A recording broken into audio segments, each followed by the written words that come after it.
to Cook in a Box Empanada.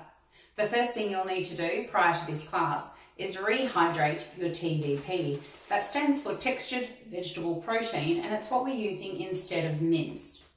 So in your frying pan, pour your pre-measured amount of TVP.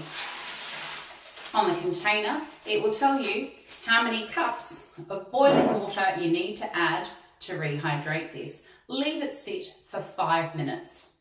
TVP is a vegetarian product, and when the students are recreating this at home, they could use fresh mince of pork, beef, chicken, whatever flavour they prefer. Add into the pan the onion flakes, the pre-measured soy sauce, and stir fry this for 3 to 5 minutes until it absorbs all of that flavour, and that'll be ready to cook with. While this is frying, the students can start making their filling and their empanada dough. Now that the TVP is rehydrated, we can start using it. Each student will need 2 plastic containers and 1 paddle pop stick. Into the first container, measure some of the flour. Each student will need 2 level tablespoons of flour. Make sure that they are not heaped up or underfilled, that you have an exact level. The wooden stirrers are great for making sure you get the exact amount. Next, each student will need to add a piece of the cooking oil and grate this into their flour. A little cube straight in. Again, use the paddle pop stick to take this off the back of the grater. Next ingredient is 1 tablespoon of water into that mix.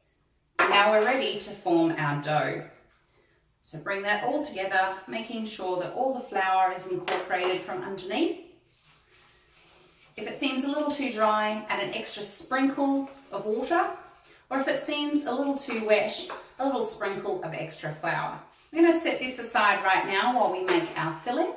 So in the other bowl, each student can come up and collect 2 tablespoons of the cooked TVP. Open and drain all of the tins and divide them between the students. 1 container per 5 to 7 students. Now into our TVP, we are going to add 1 tablespoon of corn, 1 tablespoon of beans, and 1 tablespoon of peas. Next, we get to add the flavour with all the spices. We have a couple of pinch pots with paprika, oregano, and ground pepper. Garlic. Sharing the garlic clove in the grater, each student can grate a little bit of fresh garlic into their container using their paddle pop stick to remove it from the grater before passing along to the next person. Students can now add a little squeeze of tomato sauce. Stir that in, taking 1 small pinch, just a tiny pinch of each of these, ground pepper, paprika, and oregano. If you've got some fresh ingredients in your garden, this would be a great time to snip in some fresh herbs such as chives, spring onions, or if you have capsicum, you can cut that up and include that in this mix. So give it a good stir so that it's well mixed and ready to become our filling in the empanada. Check that your preheated oven is up to temperature 180 degrees and take your baking paper and line your trays ready to place the empanadas on once they're filled.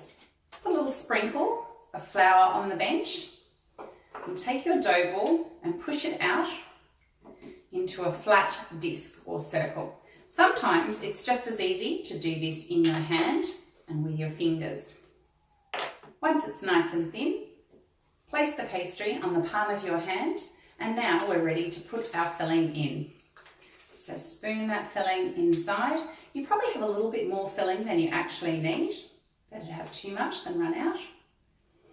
And then once we're full, pinch these edges together to hold everything inside.